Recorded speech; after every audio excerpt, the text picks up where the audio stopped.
ಇದು ಯಾವಾಗಲೂ ಆನೆ ಬಂದಿತ್ತು, ಅದ್ರದ್ದು ಹೆಜ್ಜೆ ಗುರ್ತಿದೆಲ್ಲ. ಹೌದು, ನೀವು ಕಾಲಿಟ್ಟು ನೋಡಿ ಒಂದ್ಸಲ. ಇದೆಲ್ಲ ಆನೆದ ಹೆಜ್ಜೆ ಗುರ್ತು. ಮೆದುಳಲ್ಲಿ ಆ ಪ್ರದೇಶದ ಎಲ್ಲ ಗೂಗಲ್ ಮ್ಯಾಪ್ ಇಟ್ಕೊಂಡಿರುತ್ತದು. ಗೂಗಲ್ ಮ್ಯಾಪ್ಸೇ ಬೇಡ ಅದಕ್ಕೆ, ಅದರದ್ದೇ ಗೂಗಲ್ ಮ್ಯಾಪ್ ಇರುತ್ತೆ ಅದಕ್ಕೆ. ಇಂಥ ಸೀಸನಲ್ಲಿ ಇಂಥ ಮರದಲ್ಲಿ ಹಣ್ಣು ಬಿಟ್ಟಿರುತ್ತೆ, ಇಂಥ ಕಡೆ ಹೋದರೆ ನೀರು ಸಿಗುತ್ತೆ, ಅದಕ್ಕೆಲ್ಲ ಗೊತ್ತಿರುತ್ತೆ. ಹುಲಿಯಲ್ಲಿ ಕೂಗ್ತಿತ್ತು, ಅದು ಬೇಲಿ ದಾಟ್ಬಿಡುತ್ತೆ ಅನ್ನೋ ಭಯ ಇಲ್ಲ ನಿಮಗೆ? ಈ ಬೇಲಿ ಪಕ್ಕನೇ ಇತ್ತು ಹುಲಿ. ಅಲ್ಲಿ ಕುತ್ಕೊಂಡು ಏನೋ ಕೆಲಸ ಮಾಡ್ತಾ ಇದ್ದೆ ರಾತ್ರಿ 8-10 ಸಮಯದಲ್ಲಿ. ಚಿರತೆ ಜೋರಾಗಿ ಕಿರ್ಚೋದು ಕೇಳಿಸ್ತು. ಅಲ್ಲಿ ನೋಡ್ತೀನಿ, ಅಲ್ಲೇ ನಮ್ಮ ಗೇಟ್ ಹತ್ರನೇ ಕೂಗ್ತಾ ಇದೆ. ಇದರಲ್ಲಿ ಒಳ್ಳೆ ಚಟ್ನಿ ಮಾಡ್ಬೋದು, ಮೂಳೆ ಗಟ್ಟಿ ಆಗ್ಲಿಕ್ಕೂ ಬಹಳ ಉಪಯೋಗ. ತುಂಬಾ ರುಚಿಯಾಗಿರುತ್ತೆ ಸುಳ್ಳಿಕಾಯಿ. ಕರಡಿಗಳಿಗೆ, ನರಿಗಳಿಗೆ ಮಾತ್ರ ಪಂಚಪ್ರಾಣ ಇದು. ನಮ್ಮ ಜಮೀನ್ ಹತ್ರನೇ ಕತ್ತೆ ಕಿರ್ಬಗಳು ಇದಾವೆ. ಇದು ವಿಶೇಷತೆ ನಮ್ಮ ಪ್ರದೇಶದಲ್ಲಿ. ಮರಗಳನ್ನು ಸಂವಹನ ಮಾಡ್ತವೆ. ಯಾವ್ದಾದ್ರು ಮರಕ್ಕೆ ಹುಷಾರಿಲ್ಲ ಅಂದ್ರೆ ಬೇರೆ ಮರಗಳು ಅವುಗಳಿಗೆ ನ್ಯೂಟ್ರಿಷನ್ ಕೊಟ್ಟು ಸಪೋರ್ಟ್ ಮಾಡ್ತಾವಂತೆ ಬೇರ್ಗಳ ಮೂಲಕ. ಇಲ್ಲಿ ಕುತ್ಕೊಂಡು ಬಿಸಿ ಕಾಫಿ ತಂದು ಇಟ್ಕೊಂಡು ಕುತ್ಕೊಂಡ್ಬಿಟ್ರೆ ಬೆಟ್ಟ ಕಾಣ್ತಾ ಇರುತ್ತೆ ಸುತ್ತಮುತ್ತ. ತೊಂಡಾಲದ ಬೆಟ್ಟ ಕಾಣುತ್ತೆ. ಬಂಡೀಪುರ ಅಂದ್ರೆ ಸಫಾರಿಗೆ ಹೋಗೋ ಜಾಗ ಮಾತ್ರ ಬಂಡೀಪುರ ಅನ್ಕೋತೀವಿ. ಇಲ್ಲಿದೂ ಸಹ ಇದು ಕುಂದಕೆರೆ ವಲಯ ಅಂತ ಹೇಳ್ತಾರೆ. ಈ ಕಡೆಗೆ ಕುಂದಕೆರೆ ವಲಯ. ಇದ್ರ ದಾಟಿದ್ರೆ ಮುದುಮಲೈ, ಅದ್ರ ಪಕ್ಕ ಸತ್ಯಮಂಗಲದಿಂದ ಬೇರೆ ಮೇಲ್ಗಡೆ ಹೋದರೆ BRT ಬಿಳಿಗಿರಿ ರಂಗನ ಬೆಟ್ಟ. ಬಿಳಿಗಿರಿ ರಂಗನ ಬೆಟ್ಟ ಪಕ್ಕನೇ ಮಲೈ ಮಹದೇಶ್ವರ ಬೆಟ್ಟ, ಅದ್ರ ಪಕ್ಕ ಕಾವೇರಿ ವನ್ಯಜೀವಿ ಧಾಮ, ಅದ್ರ ಮೇಲ್ಗಡೆ ಬನ್ನೇರುಘಟ್ಟ. ಅದಾದ ತಕ್ಷಣ ಬೆಂಗಳೂರು ತಲುಪ್ತೀನಿ. ಇಲ್ಲಿಂದ ನಡ್ಕೊಂಡು ಹೋದರೆ ನಾನು ಕಾಡಿನಲ್ಲೇ ನಡ್ಕೊಂಡು ಬೆಂಗಳೂರಿಗೆ ಹೋಗೋದು.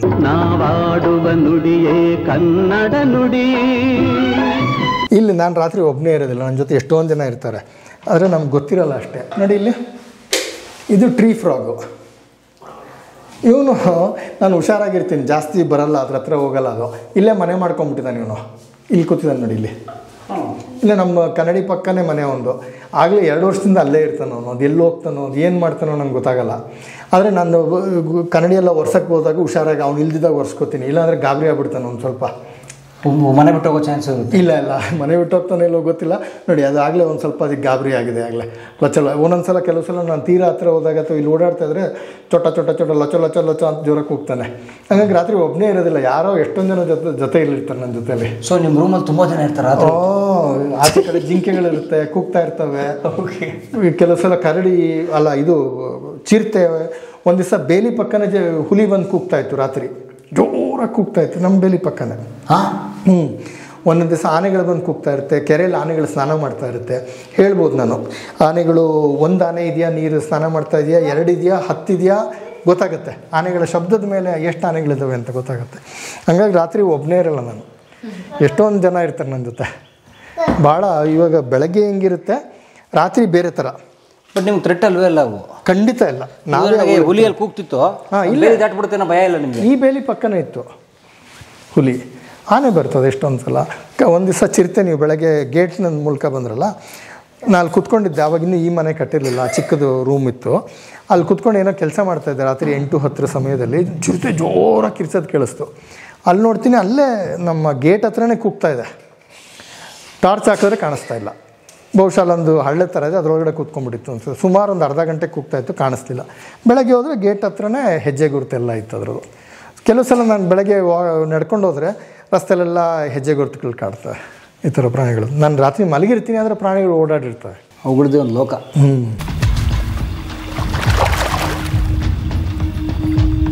ಇದು ಕಾರೆ ಅಂತ ಹೇಳಿ. ಕಾರೆ ನೋಡಿ, ಇದು ಕಾಯಿ ಬಿಟ್ಟಿದೆಯಲ್ಲ, ಇದನ್ನು ಕೆಲವರು ಹಳ್ಳಿಯವರು ಏನು ಮಾಡ್ತಾರೆ ಅಂದರೆ ಅರ್ದ್ಬಿಟ್ಟು ನೀರಿಗೆ ಹಾಕಿದ್ರೆ ಮೀನು ಅನಸ್ತೇಸಿಯ ಕೊಟ್ಟಂಗೆ ಹಾಕ್ಬಿಟ್ಟು ತೇಲ್ತಾ ಇರುತ್ತೆ, ಹಿಡ್ಕೊಂಡು ಹೋಗ್ತಾರೆ ಅವಾಗ ಮೀನೆಲ್ಲ. ಇದು ಕಾಯಿ ಅದೇ ಥರ ನೋಡೋಕ್ಕೆ ಸೀಬೆಹಣ್ಣು ಥರ ಇರುತ್ತೆ. ಆದರೆ ಇದನ್ನು ತೊಗೊಂಡೋಗಿ ಮೀನಿಗೆ ವಿಷದ ಥರ ಹಾಕ್ಬಿಟ್ಟು ಅದನ್ನು ಮೀನು ಹಿಡ್ಕೊಂಡು ಹೋಗ್ತಾರೆ. ಜನರಿಗೆ ತುಂಬ ಈ ಥರ ಏನೇನೋ ಉತ್ಪನ್ನಗಳಿರುತ್ತೆ, ಏನೇನೋ ವಿಚಾರಗಳು ಗೊತ್ತಿರುತ್ತೆ. ಸ್ಥಳೀಯ ವಿಚಾರ ಗೊತ್ತಿರುತ್ತೆ. ವಿಚಾರ ಗೊತ್ತಿರುತ್ತೆ. ಆಮೇಲೆ ಕಾರೆ ಮುಳ್ಳು ಸ್ವಲ್ಪ ಹೌದು ತುಂಬ ಡೇಂಜರಸ್. ಹೌದು ಕಾರೆ.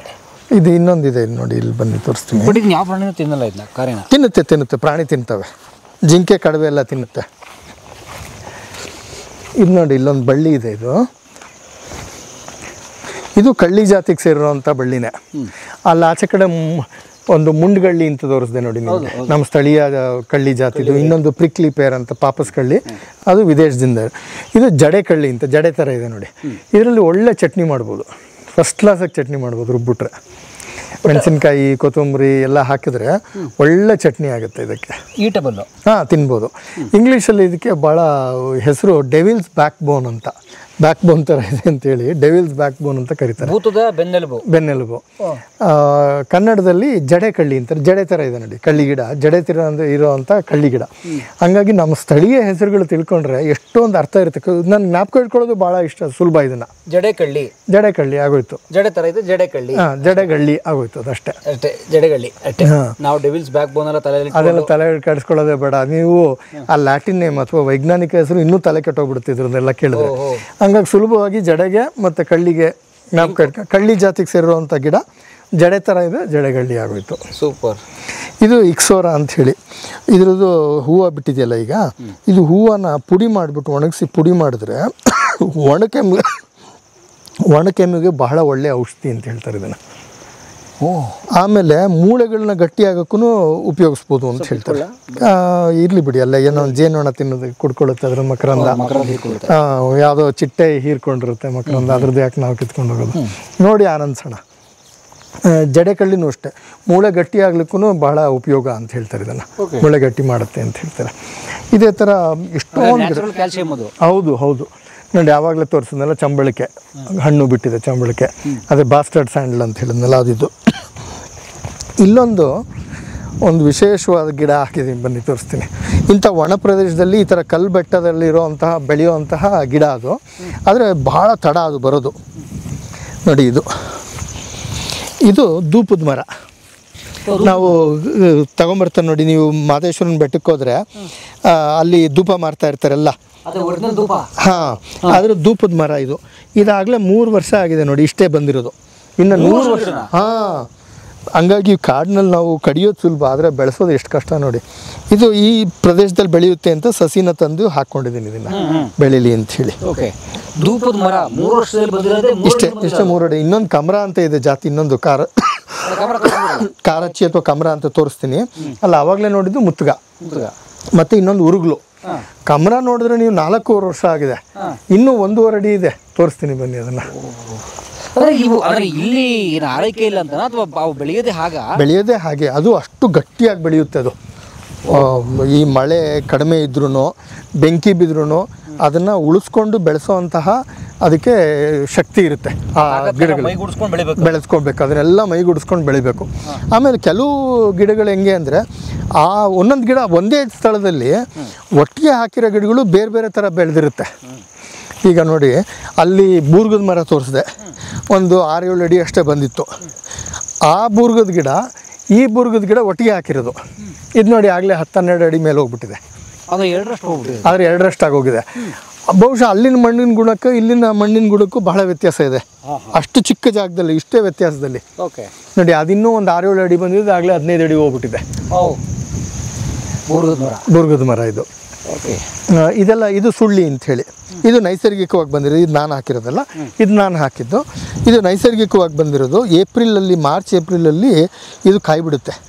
ತುಂಬ ರುಚಿಯಾಗಿರುತ್ತೆ ಸುಳ್ಳಿಕಾಯಿ. ಹಣ್ಣು ತಿನ್ಬೋದು, ನಾವು ತಿನ್ಬೋದು. ಕರಡಿಗಳಿಗೆ, ನರಿಗಳಿಗೆ ಮಾತ್ರ ಪಂಚಪ್ರಾಣ ಇದು.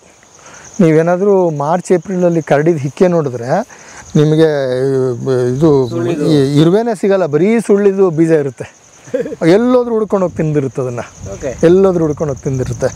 ಆ ಥರ ಇಲ್ಲಿ ಸ್ಥಳೀಯವಾಗಿ ಬೆಳೆಯುವಂಥ ಹಲವಾರು ಜಾತಿಯ ಮರಗಿಡಗಳಿದ್ದಾವೆ. ಅದು ನಮಗೆ ಗೊತ್ತಿರಬೇಕಷ್ಟೇ. ಇದು ನೋಡಿ, ಇದು ನಾನೇ ತಂದು ಹಾಕಿದ್ದು ಕೆಂದಾಳೆ ಅಂಥೇಳಿ. ಇದು ಕೆಂದಾಳೆ ಅಂತ. ಎಲೆ ಎಷ್ಟು ಚೆನ್ನಾಗಿದೆ ನೋಡಿ. ಎಲೆ ಮುಟ್ಟು ನೋಡಿ. ಮುಟ್ಟು ನೋಡಿ ಅದರ ಎಲೆನ ಎಷ್ಟು ಸಾಫ್ಟಾಗಿ ಕೆಳಗಡೆ ಇದೆ ನೋಡಿ. ಎಷ್ಟು ವೆಲ್ವೆಟ್ ಥರ ಇದೆ, ವೆಲ್ವೆಟ್ ಥರ ಇದೆ ಇದು. ಹಾಂ, ಇಲ್ಲಿ ಬಿಳಿ ಇದೆ, ಮೇಲೆ ಹಸಿರು ಇದೆ. ಇದು ಎಲ್ಲದನ್ನು ಹೇಳ್ತಾರೆ, ಏನೋ ಒಂದು ಔಷಧಿಗೆ ಉಪಯೋಗಿಸ್ಬೋದು ಅಂತ ಸಾಕಷ್ಟು ಕಡೆ ಹೇಳ್ತಾರೆ. ಹಂಗೋಗೋಣ. ಏನೋ ಘಮ್ ಅಂತ ಏನೋ ಬೀಸ್ತಾ ಇದೆ ಸರ್, ವಾಸನೆ ಸರ್. ಹಾಂ, ಯಾವುದು ಇರಲಿಲ್ಲ. ಹಾಂ, ಹೇಳ್ತೀನಿ ಬನ್ನಿ, ಅದನ್ನು ಹೇಳ್ತೀನಿ ನಾನು ನಿಮಗೆ. ಆಗಲೇ ಇರಲಿಲ್ಲ, ಇದಕ್ಕಿಂತ ಗಮ್ ಅಂತ ಬಂತು ಅದು.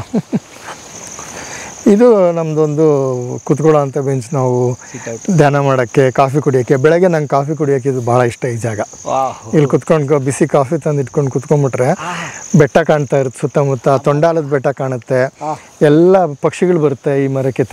ತೆರಣಿ ಮರ ಅಂಥೇಳಿ ಇಲ್ಲಿ ಸಾಕಷ್ಟು ಪಕ್ಷಿ ಬರ್ತವೆ. ಅದು ಹೂವು ಬಿಟ್ಟಾಗ ಜಾಸ್ತಿ ಬರ್ತವೆ. ಅದನ್ನೆಲ್ಲ ನೋಡ್ಕೊಂಡು ಕೇಳಿಕೊಂಡು ಬೆಳಗ್ಗೆ ಒಂದು ಕಾಫಿ ಕುಡಿದ್ಬಿಟ್ರೆ ನಾನು ಆವತ್ತಿನ ದಿನ ಒಳ್ಳೆ ಶುಭಾರಂಭ ಅಂತ ಹೇಳ್ತೀವಲ್ಲ, ಆ ಥರ ಶುರು ಆಗುತ್ತೆ. ಇದು ಹೇಳಿದ್ಮೇಲೆ ಇದು ಕಮರ ಅಥವಾ ಕಾರಚ್ಚಿ. ಇದು 4 ವರ್ಷದ್ದು ಸಸಿ ನೋಡಿ. ಇದು ಒಂದು ದಾಟಿ ಮುಂದಕ್ಕೆ ಹೋಗಿಲ್ಲ. ಇದು ತೊಗಟೆ. ಇದು ದೊಡ್ಡದಾದ್ಮೇಲೆ ಇದ್ರ ತೊಗಟೆ ಆನೆಗಳಿಗೆ ಬಹಳ ಇಷ್ಟ. ಬರೀ ತೊಗಟೆನೂ ತಿನ್ನುತ್ತೆ ಆನೆಗಳು. ಅಂದರೆ ಕೋಡಲ್ಲಿ ಚುಚ್ಕೊಂಡು ತೆಗೆದುಬಿಟ್ಟು ತಿನ್ನುತ್ತೆ. ಮತ್ತು ಇದ್ರದ್ದು ಎಲೆ ನೋಡಿ, ಎಲೆ ಒಳ್ಳೆ ನಮ್ಮ ಕಿಡ್ನಿಗಳ ಥರ ಇರುತ್ತೆ. ಶ್ವಾಸಕೋಶ ಥರ ಇದೆ. ಶ್ವಾಸಕೋಶದ ಥರನೇ ಇದೆ. ಮತ್ತು ಇದು ಚಿಗುರು ಹೊಡಿಯೋದು ಯಾವಾಗ ಅಂದರೆ ಏಪ್ರಿಲ್ ತಿಂಗಳಲ್ಲಿ. ಕಾಡೆಲ್ಲ ಒಣಗಿರುತ್ತೆ, ಕಮರದ ಮರ ಮಾತ್ರ ಹಸಿರಾಗಿರುತ್ತೆ, ಹಚ್ಚ ಹಸಿರು. ಆನೆಗಳಿಗೆ ಅವಾಗ ಆಹಾರ ಅದು ಹುಡುಕ್ತಾವೆ. ಹುಡುಕ್ತವೆ. ಯಥೇಚ್ಛವಾಗಿ ತಿಂತದೆ ಕಮರದನ್ನ ಏಪ್ರಿಲ್ ಮೇನಲ್ಲಿ ನೋಡಿ. ಅದೇ ಕಾಡಿನಲ್ಲಿ ಏನು ಆಹಾರ ಇಲ್ಲ ಅಂತಾರಲ್ಲ, ಪ್ರಕೃತಿ ಎಲ್ಲ ಸೀಸನ್ಗೂ ಆಗೋಂಗೆ ಆಹಾರ ಮಾಡಿರುತ್ತೆ. ನೀವು ಕಾವೇರಿ ವನ್ಯಜೀವಿ ಧಾಮ, ಮಲೈ ಮಹದೇಶ್ವರ ವನ್ಯಜೀವಿ ಧಾಮಕ್ಕೆ ಹೋದರೆ ಎಲ್ಲ ಕಮರನೇ. ನೀವು ಏಪ್ರಿಲಲ್ಲಿ ಹೋಗ್ಬಿಟ್ರೆ ಕಾಡು ಪೂರ್ತಿ ಒಣಗಿರುತ್ತೆ, ಆದರೆ ಅಲ್ಲಲ್ಲಿ ಕಮರದ ಮರ ಮಾತ್ರ ಹಸಿರಾಗಿರುತ್ತೆ. ಅದನ್ನ ಹುಡ್ಕೊಂಡು ಆನೆಗಳು ಹೋಗುತ್ತೆ. ನೀವು ಒಂದು ಡ್ರೋನ್ ಶಾಟ್ ಮಾಡಿಬಿಟ್ರೆ ಎಲ್ಲ ಕಡೆ ಗಿಣಿ ಮೂತಿ ಹಸಿರು ಎಲ್ಲ ಕಡೆ ಕಾಡು ಮಧ್ಯೆ ಎಲ್ಲ ಇರುತ್ತೆ. ಅದನ್ನು ಹುಡ್ಕೊಂಡೋಗಿ ಆನೆಗಳು ತಿಂತವೆ.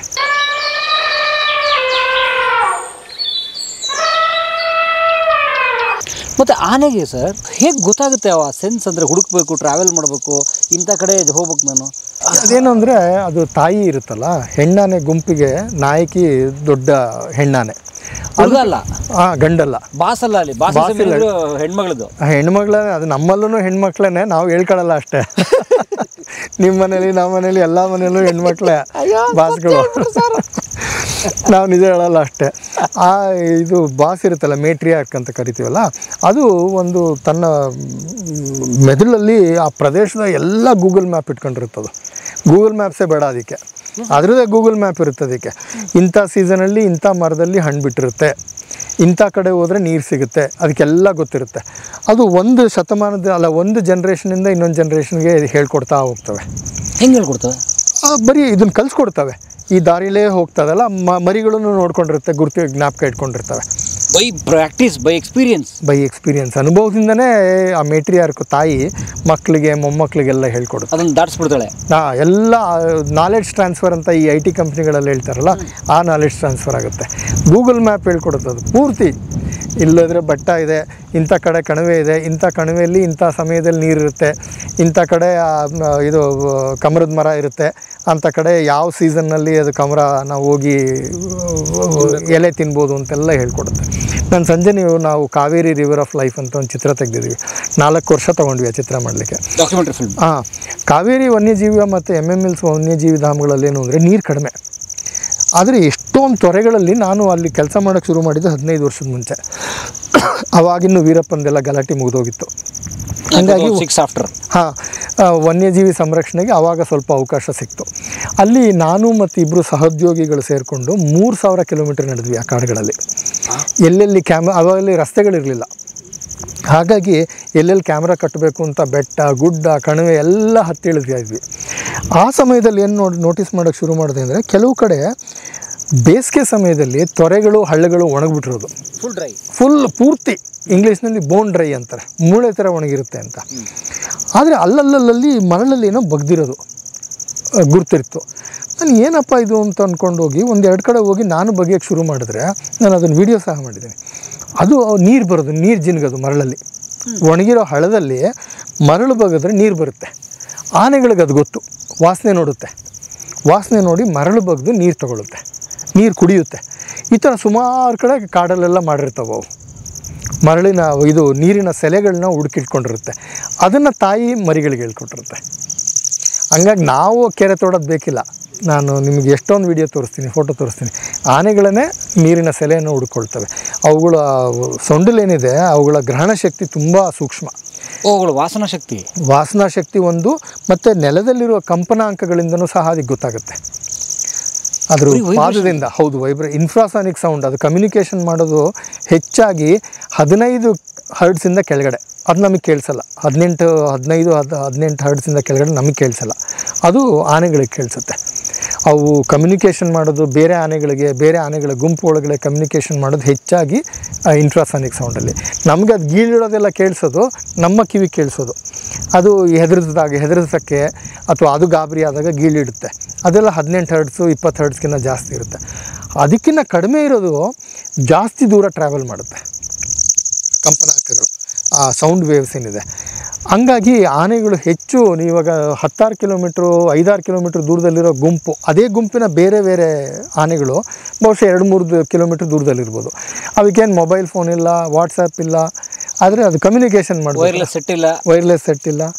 ಹಾಗಾಗಿ ಇನ್ಫ್ರಾಸಾನಿಕ್ ಮೂಲಕ ಇಲ್ಲ ನೆಲದಲ್ಲಿ ಇಲ್ಲ ಶಬ್ದ ತರಂಗಗಳ ಮೂಲಕ ಕಮ್ಯುನಿಕೇಷನ್ ಕಲಿಸುತ್ತೆ. ಅಲ್ಲೇ 2 ಕಿಲೋಮೀಟ್ರ್ವರೆಗೆ 2 ಕಿಲೋಮೀಟ್ರು 3 ಕಿಲೋಮೀಟ್ರು.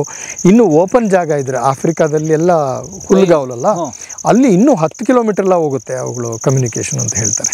ಓಕೆ. ನಮೀಬಿಯಾದಲ್ಲಿ ಮರಳುಗಾಡಲ್ಲಿ ಆನೆಗಳು ಸಿಗುತ್ತೆ.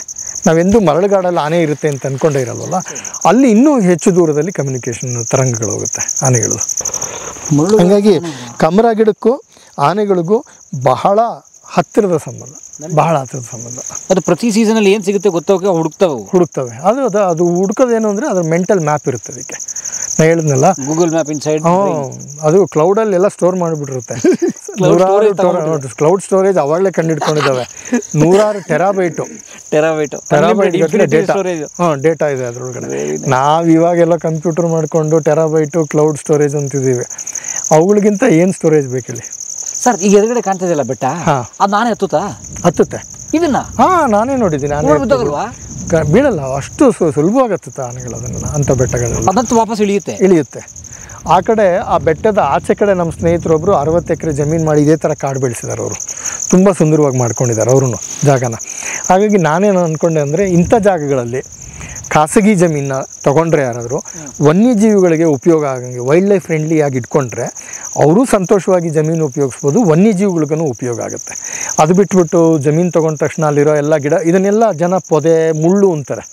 ಆದರೆ ಆ ಮುಳ್ಳುಗಳಿಂದ ನಮಗೂ ಅದೇ ಅಂತಾರೆ. ನಾನು ಜಮೀನು ತೊಗೊಂಡಾಗ ಮೊದಲು ಬಂದು ಸರ್ JCB ತರಿಸ್ಲಾ ಎಲ್ಲ ಮಠ ಮಾಡಿಸ್ಕೊಡೋಣ ಅಂತ ಎಲ್ಲರೂ ಅದೇ ಹೇಳೋದು.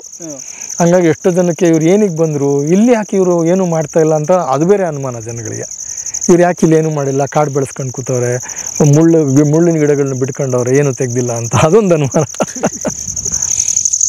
ಬನ್ನಿ, ಇದು ಈ ಗಿಡ ನೋಡೋಣ. ಅವಾಗಲೇ ಪುಟ್ಟು ಕಾಯಿ ತೋರಿಸಿದೆ, ಅದ್ರ ತುದಿಲೊಂದು ಮುಳ್ಳಿತ್ತು ನೋಡಿ, ಮುಳ್ಳಿತ್ತಲ್ಲ, ಜಗಳಗಂಟಿ ಮರ ಅನ್ನಲ್ಲ, ರೌಂಡ್ ಇತ್ತಲ್ಲ ಅದು. ಇದೇ ಜಗಳಗಂಟಿ ಮರ. ಈ ನಾಲ್ಕು ಜಗಳಗಂಟಿ ಮರ. ಜಗಳ ಆಡಕ್ಕೆ ಒಟ್ಟಿಗೆ ಇದಾವೆ ನೋಡಿ. ಆದರೆ ಇಲ್ಲಿ ಕಾಯಿ ಬಿಟ್ಟಿಲ್ಲ. ಅದೇನೋ ಮನೇಲಿ ಇಟ್ಕೋಬಾರ್ದು, ಇಟ್ಕೊಂಡ್ರೆ ಜಗಳ ಆಗುತ್ತೆ ಅಂತ ಹೇಳ್ತಾರೆ. ನಾವು ಮನೇಲಿ ಇಟ್ಕೊಂಡಿದ್ದೀವಿ. ಇದು ಕಾಯಿ ನೋಡಿ, ಇಲ್ಲಿ ಕಾಯಿ ಬಿಟ್ಟಿಲ್ಲ. ನಿನ್ನೆ ಆ ಕಡೆ ನುಗ್ಗು ಕಡೆ ಹೋಗಿದ್ದೆ, ಅಲ್ಲಿ ಕಾಡಲ್ಲಿ ಅದು ಕಾಯಿ ಬಿಟ್ಟಿದ್ವು. ಅದನ್ನು ತೊಗೊಂಬಂದಿದ್ದು, ಅದನ್ನು ಜಗಳಗಂಟಿ ಮರದ ಕಾಯಿ ನೋಡೋಕ್ಕೆ. ನುಗ್ಗು ಡ್ಯಾಮ್ ಇದೆಯಲ್ಲ ಆ ಕಡೆ ಹೋಗಿದ್ದೆ. ಹತ್ರನೇ. ಇದು ಬಂಡೀಪುರನೇ. ನಾವು ಬಂಡೀಪುರ ಅಂದರೆ ಸಫಾರಿಗೆ ಹೋಗೋ ಜಾಗ ಮಾತ್ರ ಬಂಡೀಪುರ ಅನ್ಕೋತೀವಿ. ಇಲ್ಲಿದೂ ಸಹ ಇದು ಕುಂದಕೆರೆ ವಲಯ ಅಂತ ಹೇಳ್ತಾರೆ. ಈ ಕಡೆಗೆ ಕುಂದಕೆರೆ ವಲಯ.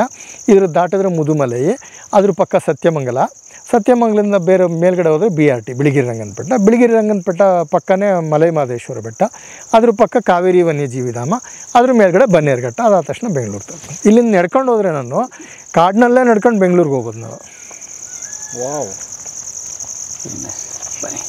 ಆ ಕಡೆ ಸ್ವಲ್ಪ ಬೆಟ್ಟ ಹತ್ತಿದ್ದೀರಾ? ಹತ್ತಿದ್ದೀನಿ ಸರ್, ತೊಂಡಲದ ಬೆಟ್ಟ ಹತ್ತಿದ್ದೀನಿ. ಮೇಲ್ಗಡೆ ಒಂದು ಚಿಕ್ಕ ದೋಣಿ ಇದೆ, ಅಂದರೆ ನೀರು ನಿಲ್ತದಲ್ಲ ಅದಕ್ಕೆ ದೋಣಿ ಅಂತಾರೆ. ಬಂಡೆ ಮೇಲೆ ನೀರು ನಿಂತರೆ ಅದಕ್ಕೆ ದೋಣಿ. ಅಂದರೆ ಮಳೆಗಾಲದಲ್ಲಿ ತುಂಬಿಕೊಳ್ಳುತ್ತೆ. ಸರ್ ಇಲ್ಲಿ ಬೆಟ್ಟ ಓಪನ್ ಆಗ್ತಿದೆ ನೋಡಿ, ಎಷ್ಟು ಚೆನ್ನಾಗಿದೆ.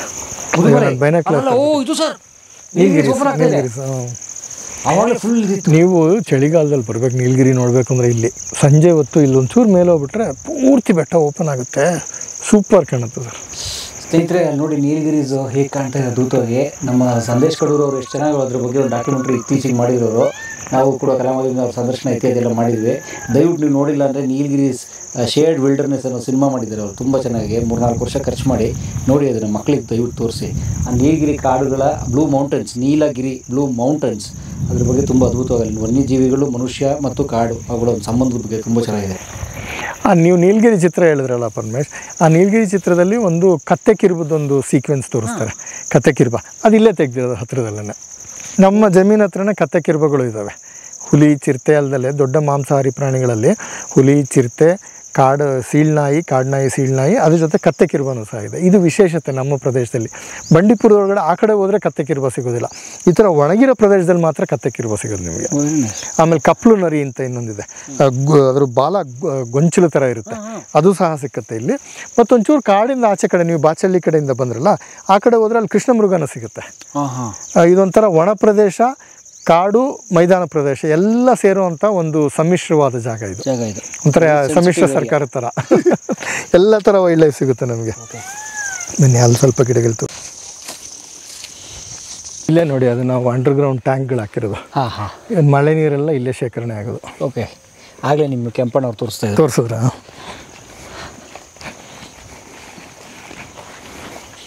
ನೀವು ಹುಲ್ಲನ್ನು ತೆಗ್ಸಲ್ಲ? ತೆಗ್ಸಲ್ಲ, ನಾನೇನು ತೆಗ್ಸಲ್ಲ ಸರ್. ಹಾವು ಬಂದ್ಬಿಡ್ತವೆ ಹಂಗೆ ಹಿಂಗೆ ಕತೆ ಹೇಳ್ತಾರೆ. ಅಯ್ಯೋ, ಅವುಗಳ ಜಾಗ ಅಲ್ಲ ಸರ್ ಇದು. ನಿಮಗೆಲ್ಲರಿಗೂ ಗೊತ್ತಿರೋವಂತಹ ಮರ, ಆದರೆ ಗೊತ್ತಿರಲ್ಲ. ನೀವು ದಿನನಿತ್ಯ ಉಪಯೋಗಿಸಿರ್ತೀರ ಈ ಮರದ್ದು. ಇದು ಕಗ್ಲಿ ಮರ ಅಂಥೇಳಿ. ಆನೆಗೆ ತುಂಬ ಇಷ್ಟ ಇದ್ರು ತೊಗಟೆ ಎಲೆ ಎಲ್ಲ. ಇದು ಕಾಯಿ ಬಿಟ್ಟಿದೆ ನೋಡಿ ಕಗ್ಲಿ ಇವಾಗ. ಓಕೆ, ಅದು ಮರ. ಅದ್ರ ಮರದ ಮಧ್ಯ ಕೆಂಪಗಿರುತ್ತೆ ಮರ, ಹಾರ್ಟ್ ವುಡ್ ಅಂತ ಏನು ಕರಿತೀವಿ ಅದು. ಹಾರ್ಟ್ ವುಡ್, ಈ ಸ್ಯಾಂಡಲ್ವುಡ್ ಇರುತ್ತಲ್ಲ ಆ ಥರ.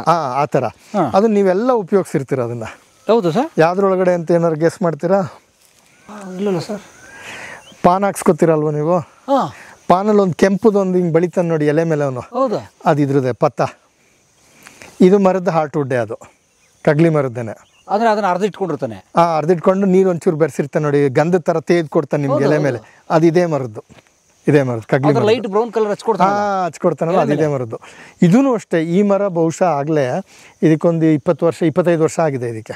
ನಾವು ತಂದು ಸಸಿ ಹಾಕಿ ಬೆಳೆಸಿದ್ದೀವಿ. ಇದು ಭಾಳ ಕಷ್ಟ ಇದನ್ನು ಬೆಳೆಯೋದು, ತುಂಬ ಸಮಯ ತಗೊಳುತ್ತೆ. ಇದು ಹಾರ್ಟ್ ವುಡ್. ಅಲ್ಲಿ ನೋಡಿ ರಣಹದ್ದು ಅರ್ಥ ಇದೆ, critically endangered species. White backed sir. ಇದಕ್ಕೂ ಕೂಡ ರಣಹದ್ದು ಅಲ್ಲ, ಸಾರಿ, ರಣಹದ್ದು ಅಲ್ಲ, ಇದು ಹನಿ ಬಜರ್ಡ್ ಅಂತ ಹೇಳಿ. ಇದು ಜೇನು ಗಿಡಗ ಅಂತೀವಿ ಅದು ಕನ್ನಡದಲ್ಲಿ. ಜೇನು ಗುಡುಗು ಹೋಗಿ ಹೊಡೆಯುತ್ತೆ, ಅದು ಜೇನು ಗುಡುಗು ಹೊಡೆಯುತ್ತೆ. ಹೊಡೆದಾಗ ಜೇನು ಹಾರುತ್ತಲ್ಲ, ಅವಾಗ ತಿನ್ನುತ್ತೆಲ್ಲ ಜೇನು ಕಚ್ಚದ. ಆದರೆ ಅದರದ್ದು ಮೈ ರಚನೆ ಹಂಗಿದೆ ನೋಡಿ ಅದಕ್ಕೆ. ಓಕೆ, ಜೇನು ಗಿಡಗ ಇದು. ಜೇನು ಗಿಡಗ. ಬೆರಳು ಥರನೇ ಇದೆ. ಬೆರಳು ಥರ ತುದಿ ನೋಡಿ, ಬೆರಳು ಥರ ಇದೆ. ಆದರೆ ಬ್ಲಾಕ್ ಈಗಲ್ ಇನ್ನೂ ಚೆನ್ನಾಗಿ ಕಾಣುತ್ತೆ ಅದು. ಆನೆಗಳು ಸರ್ ಕಾಡಲ್ಲಿ ಬಂದು ಈ ಥರ ಮರ ಕಂಡಾಗ ಏನು ಮಾಡ್ತಾವೆ, ಅಲ್ಲಿ ಮುರಿದು ಬಿಡ್ತಾವೆ ಸೊಪ್ಪು ಗಿಡ ಎಲ್ಲ ಕಡ್ಡಿ. ಹೌದು, ಗಿಡ ಎಲ್ಲ ಹಾಳಾಗಲ್ವಾ? ಅದು ಎಲ್ಲದೂ ತಿನ್ನಲ್ಲ, ಒಂದೊಂದನ್ನು ಮಾತ್ರ ತಿಂತವೆ. ಆ ಮರಗಳಲ್ಲೂ ಏನಾಗುತ್ತೆ ಅಂದರೆ ಮರ ಟಾಕ್ಸಿನ್ನ ರಿಲೀಸ್ ಮಾಡ್ತವೆ. ಆನೆ ಒಂದು ಕಡೆಯಿಂದ ತಿನ್ನಕ್ಕೆ ಶುರು ಮಾಡಿದ್ರೆ ಇನ್ನೊಂದು ಕಡೆಯಿಂದ ಟಾಕ್ಸಿನ್ ರಿಲೀಸ್ ಮಾಡಿರುತ್ತೆ, ಅಂದರೆ ಕೆಮಿಕಲ್ಸ್ ರಿಲೀಸ್ ಮಾಡಿ ಆನೆ ಪೂರ್ತಿ ತಿಂದಂಗೆ ನೋಡ್ಕೊಂಡಿರ್ತವೆ. ಗಿಡಗಳನ್ನು ಭಾಳ ಅವುಗಳು ಬಹಳ ಬುದ್ಧಿವಂತ ಪ್ರಾಣಿಗಳು ಅಲ್ಲ, ಗಿಡಗಳನ್ನು ಸಹ ಜೀವಿಗಳು, ಬುದ್ಧಿವಂತ ಜೀವಿಗಳು. ಆನೆ ಈ ಕಡೆಯಿಂದ ನೀವು ಆಫ್ರಿಕಾ ದೇಶದಲ್ಲೊಂದು ಮೊಪ್ಪಾನೆ ಅಂತ ಒಂದು ಮರ ಸಿಗುತ್ತೆ, ಈ ಹುಲ್ಗಾವಲಿನಲ್ಲಿ ಹೆಚ್ಚಾಗಿ ಬೆಳೆಯುತ್ತೆ. ಆ ಮುಪ್ಪಾನೆದು ತೋಪೆ ಇರ್ತವೆ ಕಾಡಿನಲ್ಲಿ, ಅಂದರೆ ಹುಲ್ಗಾವಲಲ್ಲಿ ಸಹಜವಾಗಿ ಬೆಳೆದಿರುತ್ತೆ. ಆನೆ ಒಂದು ಕಡೆಯಿಂದ ಶುರು ಮಾಡಿದ್ರೆ ಕೆಮಿಕಲ್ ಟಾಕ್ಸಿನ್ ಮೂಲಕ ಪಕ್ಕದ ಮರ ಕೇಳಿರುತ್ತೆ, ಮುಪ್ಪಾನೆ ಮರ, ಆನೆ ಬಂತು ನೋಡು ಒಂದು ಹುಷಾರು ಅಂತ. ಅದು ಕೆಮಿಕಲ್ ಟಾಕ್ಸಿನ್ ರಿಲೀಸ್ ಮಾಡುತ್ತೆ. ಆನೆ ಒಂದು ಕಡೆಯಿಂದ ತಿನ್ಕೊಂಡೋದ್ರೆ ಒಂದು ಕಡೆಗೆ ತಿನ್ನೋಕ್ಕಾಗಲ್ಲ ಅದು. ಅಂದರೆ ಮರಗಳೂ ಅವುಗಳನ್ನ ಸಂರಕ್ಷಣೆ ಮಾಡ್ಕೊಳ್ತವೆ, ಆದರೆ ಆನೆಗೂ ಆಹಾರ ಆಗುತ್ತೆ. ಆನೆ ಯಾಕೆ ಅದ್ರ ಮೇಲೆ ಅವಲಂಬಿತವಾಗಿರುತ್ತೆ, ಅಥವಾ ಮುಪ್ಪಾನೆ ಮರ ಯಾಕೆ ಆನೆಗಳ ಮೇಲೆ ಅವಲಂಬಿತವಾಗಿದೆ ಅಂದರೆ, ಮುಪ್ಪಾನೆ ಮರದ ಹಣ್ಣು ಕಾಯಿ ತಿಂದುಬಿಟ್ಟು ಆನೆ ತೊಗೊಂಡೋಗಿ ಬೇರೆ ಕಡೆ ಲದ್ದಿಲ್ಲಿ ಹಾಕಿರುತ್ತೆ. ಮುಪ್ಪಾನೆ ಗಿಡಕ್ಕೂ ತಿಂದ್ರೂ ಆನೆಯಿಂದ ಸಾಕಷ್ಟು ಅದಕ್ಕೆ ಬೆಂಬಲ ಇರ್ತದೆ. ಸರ್, ನಾವು ಹೇಳ್ತೀವಿ ಗೊತ್ತಾ, ನಾವು ಮನುಷ್ಯರು ಮಾತಾಡ್ತಾ ಇದೀವಿ, we are communicating like anything ಹಂಗೆ ಹಿಂಗೆ ಅಂತ. ಸೊ ನೋಡಿ, ಶತಶತಮಾನ ಕೋಟ್ಯಾನು ವರ್ಷಗಳಿಂದ ಆನೆ, ಈ ಮರ ಇವೆಲ್ಲ ಗೊತ್ತಿಲ್ಲದೆ ಸಂವಹನ ಮಾಡ್ತಾನೆ ಇದ್ದಾವೆ. ಮರಗಳೂ ಸಂವಹನ ಮಾಡ್ತವೆ. ಒಂದು ಮರದಿಂದ ಇನ್ನೊಂದು ಮರಕ್ಕೂ ಸಂವಹನ ನಡೀತಾ ಇರುತ್ತೆ. ನಮಗೆ ಗೊತ್ತಿರಲಿಲ್ಲ ಅಷ್ಟೇ, ಇಷ್ಟು ವರ್ಷ ಗೊತ್ತಿರಲಿಲ್ಲ. ಅದಕ್ಕೂ ಇವಾಗ ವಿಜ್ಞಾನಿಗಳು ಕಂಡುಹಿಡ್ಕೊಳ್ತವೆ ಹೇಗೆ ಒಂದು ಮರ ಇನ್ನೊಂದು ಮರದ ಜೊತೆ ಸಂವಹನ ಮಾಡ್ತವೆ ಅಂತ. ಹಂಗಾಗಿ ಮರಗಳು ಕೆಲವೆಲ್ಲ ಒಟ್ಟಿಗೆ ಬೆಳೀತಾ ಇರುತ್ತೆ. ಅವುಗಳು ಒಟ್ಟಿಗೆ ಇದ್ದರೆ ಸಂವಹನ ಮಾಡಿ. ಇನ್ನೂ ಒಂದು ಏನು ಇತ್ತೀಚೆಗೆ ಕಂಡುಹಿಡ್ಕೊಂಡಿದ್ದಾರೆ ಅಂದರೆ, ಯಾವುದಾದ್ರೂ ಮರಕ್ಕೆ ಹುಷಾರಿಲ್ಲ ಅಂದರೆ ಬೇರೆ ಮರಗಳು ಅವುಗಳಿಗೆ ನ್ಯೂಟ್ರಿಷನ್ ಕೊಟ್ಟು ಸಪೋರ್ಟ್ ಮಾಡ್ತಾವಂತೆ ಬೇರ್ಗಳ ಮೂಲಕ. ಹೌದು. ಈಗ ನಮ್ಮ ಅಮ್ಮ ಹುಷಾರು ತಪ್ಪು ಮಾಡ್ಕೊಂಡ್ರೆ ನಮ್ಮ ಪಕ್ಕದ ಮನೆ ಆಂಟಿ ಬಂದು ಕೊಡ್ತಾ ಇರ್ತಾರೆ. ಹಂಗೆ ಅದು ಮರಗಳಲ್ಲೂ ಇದೆ ಅಂತ ಹೇಳ್ತಾರೆ. ಈಗ ಅದು ಹೊಸದಾಗಿ ಎಲ್ಲ ಕಂಡುಹಿಡ್ಕೊಂಡಿರೋದು ಈ ಸರಗಳು. ಸರ್, ಹಂಗಾರೆ ನಾವು ಈ ಲೋಕನ ಅರ್ಥ ಮಾಡ್ಕೊಡೋದು ಭಾಳ ಕಡಿಮೆ. ಇದನ್ನು ಸರ್, ಇದು ಕಗ್ಲಿ ಗಿಡ, ನಾವು ತಂದು ಹಾಕಿದ್ದು. ಇದಕ್ಕೆ 4.5 ವರ್ಷ ನೋಡಿ, ಇಷ್ಟು ಹತ್ರ ಇದೆ. 3 ಅಡಿ ಬೆಳೆದಿದೆ. ಅಷ್ಟೇ. ಇದು ಕಷ್ಟ ಇದೆಲ್ಲ ಬೆಳೆಯೋದು. ಈ ಮರಳಲ್ಲಿ ಕಷ್ಟ. ಕಾಡಲ್ಲೂ ಕಷ್ಟ, ನೈಸರ್ಗಿಕವಾಗಿ ಬರೋದೇ ಸುಲಭ ಇಲ್ಲ ಇದು. ಇದು ಚಿಕ್ಕದಾಗ ಯಾವ್ದಾನ ಇದು ಜಿಂಕೆ ಬಿಂಕೆ ತಿನ್ಬಿಟ್ರೆ ತಿಂದರೆ ಬರುತ್ತೆ, ಜಿಂಕೆ ಪೂರ್ತಿ ತಿನ್ನಲ್ಲ. ನಮ್ಮ ಥರ ಅಲ್ಲ, ಸಿಕ್ಕಿದ್ನೆಲ್ಲ ಖಾಲಿ ಮಾಡಲ್ಲ ಅವನು, ಕೆಮಿಕಲ್ ಬಳಸ್ಕೊಂಡು ಹೋಗಲ್ಲ ಅವು. ಹಂಗಾಗಿ ಇದೊಂದು, ಇನ್ನೊಂದು ಇದನ್ನು ನಾವು ತಂದು ಹಾಕಿದ್ದು ಚುಜ್ಜಲು ಮರ ಅಂತ ಹೇಳ್ತೀವಿ. ಇದು ಚುಜ್ಜಲು, ಇದು ಈ ಎತ್ತರ ಬಂದಿದೆಯಲ್ಲ, ಅದಕ್ಕೂ ಆನೆಗಳಿಗೆ ಅದನ್ನ ಕಂಡ್ರೆ ಭಾಳ ಇಷ್ಟ ಚುಜ್ಜಲು ಮರನ. ಈಗ ನೋಡಿ, ಬಹುಶಃ ಆನೆ ತಿಂದಿರೋ ಸೊಪ್ಪಿಲ್ಲೇನಲ್ಲ ಸರ್? ಇದೆ, ಕೆಲವನ್ನೆಲ್ಲ ತಿನ್ನುತ್ತೆ, ಕೆಲವು ತಿನ್ನಲ್ಲ. ಇದು ಈ ಒಣ ಪ್ರದೇಶದಲ್ಲಿ ಬೆಳೋ ಅಂತ ಗಿಡ, ಇದು ಅಂಟ್ವಾಳ. ಇದು ನಾನು ತಂದು ಹಾಕಿದ್ದು. ಇದ್ರೊಳಗಡೆ ಇದನ್ನು ಮಾಡ್ಬೋದು, ಏನು ಬಟ್ಟೆ ಹೋಗ್ಕೋಬೋದು, ಇದ್ರೊಳಗಡೆ ತಲೆಗೆ ಹಾಕೋಬೋದು, ಪಾತ್ರೆ ತೊಳಿಬೋದು, ಎಲ್ಲ ಮಾಡ್ಬೋದು ಇದ್ರೊಳಗಡೆ ಅಂಟ್ವಾಳದಲ್ಲಿ. ಪಾತ್ರೆ ಲಿಕ್ವಿಡ್ ಕಾಯಿನಲ್ಲಿ ಇಷ್ಟೇ ಇರುತ್ತೆ, ಕಾಯಿ ಇಷ್ಟೇ ದಪ್ಪ ಇರುತ್ತೆ. ಅವಾಗಲೇ ಜಗಳ ಗಂಟೆ ಕಾಯ್ತಾ ನೋಡಿದ್ರೆ ಅದು ಹೆಚ್ಚು ಕಮ್ಮಿ ಅಷ್ಟೇ ಸೈಜ್ ಇರುತ್ತೆ. ಆಮೇಲೆ ನೀವು ಇಲ್ಲಿ ನೋಡಿದ್ರೆ ಇದಕ್ಕೆಲ್ಲ ನಾವು ಮೈಕ್ರೋ ಹ್ಯಾಬಿಟ್ಯಾಟ್ ಅಂತ ಕರಿತೀವಿ. ಈ ಭಾಗದಲ್ಲಿ ಹುಲ್ಲು ಜಾಸ್ತಿ ಇದೆ ನೋಡಿ. ಯಾಕೆ ಅಂದರೆ ಇಲ್ಲಿ ನೀರಿನ ಅಂಶ ಜಾಸ್ತಿ ಇದೆ. ಕೆರೆಯಿಂದ ಕೋಡಿ ಹೊಡೆದ್ರೆ ನಮ್ಮ ಜಮೀನು ಮೂಲಕ ನೀರು ಹರ್ಕೊಂಡು ಹೋಗುತ್ತೆ. ವರ್ಷ ಪೂರ್ತಿ ಹುಲ್ಲಿರುತ್ತೆ, ಇಲ್ಲಿ ತಂಪಿರುತ್ತೆ, ಹುಲ್ಲಿರುತ್ತೆ. ಅದಕ್ಕೆ ಏನು ಮಾಡಿದ್ದೀನಿ ಇಲ್ಲಿ ಅಂತ ಹೇಳಿದ್ರೆ, ನೀರಿನ ಬದಿಯಲ್ಲಿ ಹರಿಯುವಂಥ ಗಿಡಗಳು ಹಾಕಿದ್ದೀನಿ ಇಲ್ಲಿ. ಅಲ್ಲಿ ಕಾಣುವಂಥ ಗಿಡಗಳು ಹೊಳೆ ಮತ್ತಿ ಅಂತ. ಬನ್ನಿ ತೋರಿಸ್ತೀನಿ. ಇಲ್ಲಿ ಸ್ವಲ್ಪ ಕೊಚ್ಚೆ ಇರುತ್ತೆ ನೋಡಿ. ಇದು ನೀರೆಲ್ಲ ಇದೆಯಲ್ಲ, ಇದು ವಸ್ತಿ, ನೆಲದಿಂದ ಬರೋದು ಇದು ಹೊರತೆ. ನೀವು ಮಳೆಗಾಲದಲ್ಲಿ ಇನ್ನೊಂದು ಸ್ವಲ್ಪ ದಿವಸ ಹೋದರೆ, ಕೆರೆ ಏನಾರಲ್ಲಿ ನೀರು ಜಾಸ್ತಿ ಆಗೋದ್ರೆ ನಮ್ಮ ನೆಲದಿಂದ ಪೂರ್ತಿ ನೀರು ಬರ್ತಾ ಇರುತ್ತೆ ಜಮೀನಲ್ಲೆಲ್ಲ.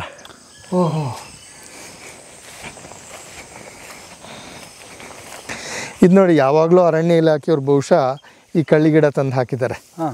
ಇದನ್ನು ಅವಾಗೆಲ್ಲ ಫಾರೆಸ್ಟೇಷನ್ಗೆ ಉಪಯೋಗಿಸೋರು, ಅಂದರೆ ಹೆಚ್ಚಿಗೆ ಗಿಡ ಬೆಳೆಸಬೇಕು ಅನ್ನೋ ಸಮಯದಲ್ಲಿ ಇದನ್ನು ಉಪಯೋಗಿಸಿದಾರೆ ಕಾಣುತ್ತೆ. ಈ ಹೊಂಗೆಗಳು ಅಷ್ಟೇ, ಯಾವಾಗಲೂ ಅರಣ್ಯ ಇಲಾಖೆಯವರು ಹಾಕಿರೋದು.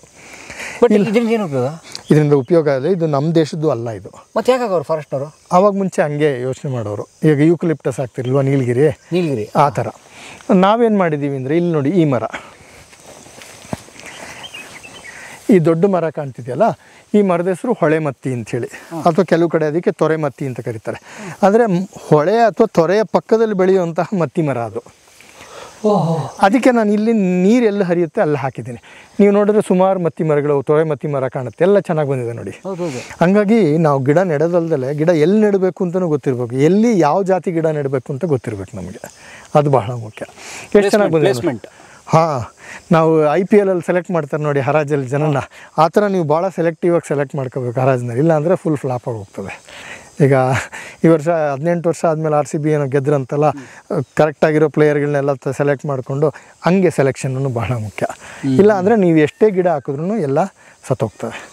ಅಲ್ಲಿ ಸ್ಥಳೀಯವಾಗಿ ಮಣ್ಣಿನ ಗುಣ, ಹವಾಮಾನ, ಮಳೆ, ಜೊತೆಗೆ ನೀರು, ಮಣ್ಣಿನಲ್ಲಿ ಎಷ್ಟು ನೀರಿದೆ ಅನ್ನೋದ್ರ ಮೇಲೂ ಅವಲಂಬಿತವಾಗಿರುತ್ತೆ. ಈ ಹೊಳೆ ಮತ್ತಿ ತೊಗೊಂಡೋಗಿ ನಾನು ಮೇಲ್ಗಡೆ ಹಾಕಿದ್ರೆ ಇಷ್ಟು ಚೆನ್ನಾಗಿ ಬರಲ್ಲ ಅದು. ಯಾಕಂದರೆ ಅದು ನೀರು ಹರಿಯುವ ಆ ತೊರೆ ಪಕ್ಕದಲ್ಲಿ ಇರಬೇಕು. ಅದು ಹೆಸರೇ ತೊರೆ ಮತ್ತಿ ನೋಡಿ, ಹೊಳೆ ಮತ್ತಿ, ಹೊಳೆ ಪಕ್ಕದಲ್ಲಿ ಬೆಳೆಯುವಂಥ ಮತ್ತಿ ಮರ. ನೋಡಿ, ನಮ್ಮ ಜನಪದರು ತಲೆನೇ ಕೆಡಿಸ್ಕೊಳಕ್ಕೆ ಹೋಗಿಲ್ಲ. ಹೌದು, ಹೊಳೆ ಪಕ್ಕ ಬೆಳೆದ್ರೆ ಹೊಳೆ ಮತ್ತಿ ಅಷ್ಟೇ. ಮತ್ತೆ ಹೊಳೆ ಪಕ್ಕ ಹಾಕು, ಮತ್ತೆ ನಮ್ಗೆ ಮುಂದಿನ ಜನರೇಷನ್ಗೆ ಅವ್ರೇನು ಥಿಯರಿ ಬರೀಬೇಕಾಗಿಲ್ಲ, ಹೊಳೆ ಮತ್ತಿ ಹೊಳೆ ಪಕ್ಕ ಹಾಕು, ಅಷ್ಟು ಅರ್ಥ ಆಗ್ಬಿಡುತ್ತೆ. ಅದೇ ಬಂದ್ಬಿಡುತ್ತೆ ನೋಡಿ. ಇಲ್ಲಿ ಬಂದಿರೋದಕ್ಕೂ ಇದು ಎಷ್ಟು ವರ್ಷ, ಇದಾಗಲೇ 20 ಅಡಿ ಬಂದಿದೆ. ಕಗ್ಲಿ ಗಿಡ ನೋಡಿ 3 ಅಡಿ, ಎರಡಕ್ಕೂ ಒಂದೇ ವಯಸ್ಸು, 4 ವರ್ಷ. ಇದಕ್ಕೂ 4 ವರ್ಷ, ಅದಕ್ಕೂ 4 ವರ್ಷ. ಚೆನ್ನಾಗಿ ಪೋಷಕಾಂಶ ತಗೊಂಡಿದೆ. ಹೊಳೆ ಪಕ್ಕ ನೀರು ಚೆನ್ನಾಗಿದೆಯಲ್ಲ, ಇಲ್ಲಿ ಬಂದ್ಬಿಟ್ಟಿದೆ ಇದು. ಅವರು ಕೆಂಪಣ್ಣವರು ನಮ್ಮ ಜೊತೆ, ಕೆಂಪಣ್ಣವ್ರು ನಮ್ಮ ಜೊತೆ ಕೆಲಸ ಮಾಡ್ತಾರೆ. ಜಕ್ಕಳ್ಳಿ ಇಂಥ ಹಳ್ಳಿಯಿಂದ ದಿವಸ ಬರ್ತಾರೆ, ನಮ್ಮ ಗಿಡಗಳೆಲ್ಲ ನೋಡ್ಕೋತಾರೆ, ಜಮೀನೆಲ್ಲ ನೋಡ್ಕೊಳ್ಳೋದು ಅವ್ರದ್ದೇ ಜವಾಬ್ದಾರಿ ಕೆಂಪಣ್ಣವ್ರದ್ದು. ನಾವು ಇಲ್ಲೆಲ್ಲ ತಂದು ಹಾಕಿರೋ ಇದು ತಾರೆ ಮರ, ಅದು ಬಲಗಡೆದು. ಅದನ್ನು ನಾವೇ ಹಾಕಿರೋದು. ಬೆಳೆಯೋಕೆ 25 ವರ್ಷ ಬೇಕು. ಕೆಂಪಣ್ಣವ್ರು ನಿಂತಿರಲ್ಲ, ಅದು ನಲ್ಲಿ ಮರ, ಬೆಟ್ಟದಲ್ಲಿ ಇಲ್ಲಿ ಬರುತ್ತೆ. ಹಂಗಾಗಿ ತಂದು ಹಾಕಿದ್ವಿ, ಚೆನ್ನಾಗಿ ಬಂದಿದೆ ನೋಡಿ. ಅದನ್ನು ಎಷ್ಟು ವರ್ಷ ಕಾಯಿ ಬಿಡೋದು ಅದು? ಅದು ಇನ್ನೊಂದು 2 ವರ್ಷ ಕಾಯಿ ಬಿಡೋಕ್ಕೆ ಶುರು ಮಾಡುತ್ತೆ. ಓಕೆ. ಇದು ಬಿಳಿ ಜಾಲಿ ಅಂತ ಹೇಳಿ ಇದು. ಇದನ್ನು ನೈಸರ್ಗಿಕವಾಗಿ ಇಂಥ ಪ್ರದೇಶದಲ್ಲಿ ಬೆಳೆಯುತ್ತೆ ನೋಡಿ. ಇಲ್ಲಿ ಅಂಬು ಬಂದುಬಿಟ್ರೆ, ಈ ಅಂಬು ಬೆಳೆದಿತ್ತು, ಇವಾಗ ಕೆಂಪಣ್ಣ ಕಿತ್ತಾಕಿದ್ದಾರೆ. ಯಾಕೆಂದರೆ ಈ ಅಂಬು ಈ ಮರನೇ ಸಾಯಿಸ್ಬಿಡುತ್ತೆ. ಈ ವಿದೇಶಿ ತಳಿ ಅಂಬಿದು, ಐಪೋಮಿಯಾ ಅಂತ ಹೇಳಿ. ಹಂಗಾಗಿ ಅಂಬುನೂ ತೆಗಿತೀವಿ ನಾವು ನೈಸರ್ಗಿಕವಾಗಿ, ಈ ಗಿಡಗಳು ಬೆಳೀಲಿ, ಉಳ್ಕೊಳ್ಳಿ ಅಂತ. ಇದು ನಾವು ಹಾಕಿರೋದಲ್ಲ, ಇದು ಅದಾಗೆ ಯಾವುದೋ ಪಕ್ಷಿ ತಂದು ಹಿಕ್ಕೆ ಹಾಕಿರೋದು, ಬೆಳ್ಕೊಂಡಿದೆ ಇದು. ಅಂದರೆ ನಿಜವಾದ ಕಾಡಿನ ರೈತರು ಪಕ್ಷಿ ಪ್ರಾಣಿಗಳು. ಹೌದು, ಖಂಡಿತ ಖಂಡಿತ. ಆನೆ, ಜಿಂಕೆ, ಪಕ್ಷಿ, ಕರಡಿ, ಪಕ್ಷಿಗಳು, ಹುಳಗಳು,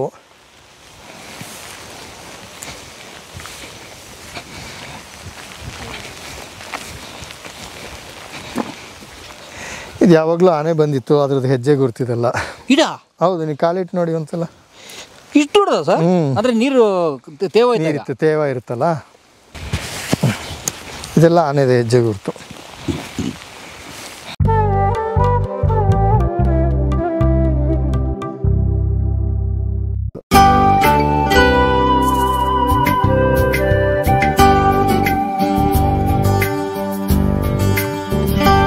ಈ ವಿಡಿಯೋ ನೋಡಿದ್ದಕ್ಕೆ ನಿಮಗೆ ತುಂಬ ಧನ್ಯವಾದಗಳು. ಪುಸ್ತಕಗಳನ್ನು ಓದು ಮನಸ್ಸನ್ನು ಅರಳಿಸುತ್ತೆ, ಬುದ್ಧಿಯನ್ನು ಚುರುಕು ಮಾಡುತ್ತೆ, ಕಾಣದ ಹೊಸ ಲೋಕವನ್ನು ಪರಿಚಯಿಸುತ್ತೆ. ಹಾಗಾಗಿ ಓದುವ ಸಂಸ್ಕೃತಿ ಹೆಚ್ಚಾಗ್ಲಿ. ಧನ್ಯವಾದ.